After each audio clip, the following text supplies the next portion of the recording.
When I was around 45, I was dragged into a salsa class. My wife wanted to learn and she needed a partner, so I had to go along. I just hated the experience. My movements were clumsy and awkward, and I felt very uncomfortable in a room full of teenagers dancing beautifully. Finally, one day the instructor told me, "You move like you are lifting weights in a gym." So then finally we decided to discontinue. Can I be an expert salsa dancer someday? What do you think? Believe it or not, if I want to, I can become a master in salsa dancing and probably teach people. Even if I have zero passion for that dance form. Because I believe in these things. The process that can make you a master in anything you want. If you want to get a quick glimpse of the steps that are needed to be an expert and a master in anything you want to do, then watch on. Three, two,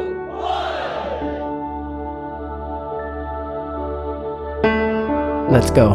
I have realized over the years that passion and mastery are not connected with each other. There is this popular myth that you can be good at those things where your passion is. In fact, passion is a very misunderstood word. Having a passion in something obviously helps you to put more focus and be more engaged and more disciplined in what you do. But lack of passion should not stop you and will not stop you from becoming an expert in anything you want. The irony is that if you start doing what I'm going to talk about and then gain expertise and start becoming good at what you do, you suddenly discover a passion for this thing. So it's the other way around, and not that passion is the start point. Many people have spoiled their life by thinking that this is their passion and they're going to go after it and do something without understanding this three process. So whether you have passion or don't have passion, you will never succeed if you don't follow these three steps. The first step in gaining expertise is what I call as the trainee stage.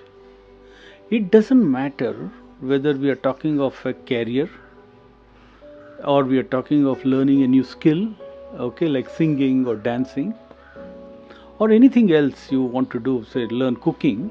The first step is critical, and most people I've seen screw it up in the first step. In your career, let's take that example. In your career, when you join the corporate world for the first time, you just come up from a MBA college or from an engineering college or from wherever you come in and you join the workforce for the first time. The next few years for me is what I call as the trainee stage. It doesn't matter if your company converts you into a permanent headcount in 1 year or 6 months, you're still in the trainee stage for the next 5-6 years as for me. What is this uniqueness of this trainee stage? The trainee stage is where your only focus has to be like a sponge. You need to learn and learn what? Learn the dynamics of that environment. So in that example of a career, of a new job, just imbibe what is happening in this world. What are the rules of the game? What are the do's and the don'ts? Follow seniors blindly. Don't question too much. Just follow. Just understand. Just learn that art. Whatever you learned at college is fine. But what happens here is very different. We have seen in our life, in our careers, many of these youngsters, these overconfident guys, come in and look at trying to change things very quickly. They question, they want to prove how good they are very quickly. They are participating in the office politics too early. This stage, you have only one thing to do. Close your eyes, keep your mind open to imbibe and soak everything. I say close your eyes in the sense that don't question, but keep your eyes open to learn. So learn, and keep soaking in. You'll have questions, hold them back, but just learn. The second stage, and you'll realize when you get there, is the stage of what I call as competence. So you have spent time now in that organization. Now you realize that you're becoming good at a few things.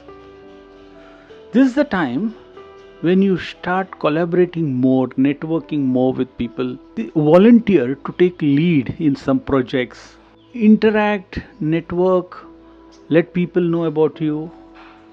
This is a stage where you are quietly competent, but you are refining your skills.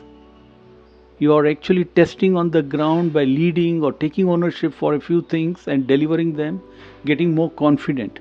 Okay, so this is a stage where you will learn quite a bit. You continue to learning all your life, but this is a stage where also starting to display from what you learned to deliver something for the company. And this stage also might last a few years. Finally comes the stage which I call as the expert stage or the mastery stage. You will realize when that happens. People come to you for guidance at that stage. You should become the mentor and coach to a lot of people who are in the earlier stages. You should guide them. You are seen as very good at what you do, very respectable. This is a time when all the things which you felt were not right with the rules, this is the time to suggest breaking them to the management. Suggest changes to the rules which will help the company. You are now in a stage where you can do all that, and you have the credibility for people to listen to you. This is a stage where you give back a lot, and your biggest role is to develop younger people. The entire process needs a lot of patience. Patience is the key. You cannot short circuit anything in it. The whole universe asks for patience. A child being born needs 9 months. So you need to give the time that's needed in the trainee stage and the competence stage until you get to the expert stage or the mastery stage. One thing about the mastery stage, mastery, like anything, or more to make a good metaphor, mastery can become like a dead fish you brought from the market. It's fresh till it is fresh, but you keep it, even if you keep it in the refrigerator, it starts aging, decaying and stinking. So mastery has to be continuously reviewed, renewed. I know a lot of people who are very good at what they do in an engineering site, say for example, but they refuse to open their eyes to the new things which are happening in the world, like artificial intelligence and how it's going to impact their area. And because they are so full of themselves and insulated, they will start decaying and stinking, and the mastery will be gone. It's not a lifetime crown.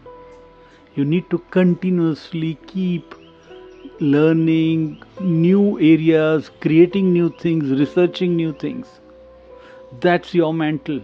So to come back, whether it's a career, and in the career it's not just for new guys who join a company. If you change your job to a new company, you were in the expert stage or maybe in the competent stage in your previous company. From that competent stage, you have now moved to a new company, maybe in the same field, but you need to go back to the trainee stage. May not necessary to spend a lot of time, maybe just 6 months, but learn about this new organization. Learn the rules with which they operate. Learn the do's and don'ts. Go to the trainee, come back to the competent stage, spend time there, shorter time, and then move to the expert stage. It's true for everyone. You want to learn cooking, you will have to go through, so you will hate it. Everyone, from Darwin to Einstein to everyone, went through these 3 stages. They were not like child prodigies. Read about each of them and you will be surprised by the struggles they went through. But it's important that each stage is given that respect and time and learning. You need mentors in the stage of a trainee. You have to become a mentor when you become an expert. Cooking and more specific to the example which I started with, if I had not given up, and if I had said I am determined, I want to do it, I take humiliation, I take embarrassment in my slide, and learn and learn and learn and keep watching. And I should not be too worried about teenagers doing much better than me. Should be humble to learn, have a mentor among them. Learn, and I can bet you that in the next few years I can become an expert salsa dancer. What does that mean for us as human beings? It means that we are not limited by our birth. What we can do is unlimited. It just unleashes us. The choice is given back to us. You decide what you want to be, and you can be that. You just have to go through these phases, show discipline and commitment, and you'll become an expert in that. Do you want to be a film star? Do you want to be a journalist? Whatever career you want to choose, you will find passion later in that. Don't worry about passion. Ignore what people have said to you about passion. But if you have a passion in something and you think you can monetize this and scale this up very much faster and create wealth, then go that way. But follow these three paths. Passion is not a ticket to jump one layer. You need to go through these paths. Follow these three and you can do anything in your life. You will just become unstoppable.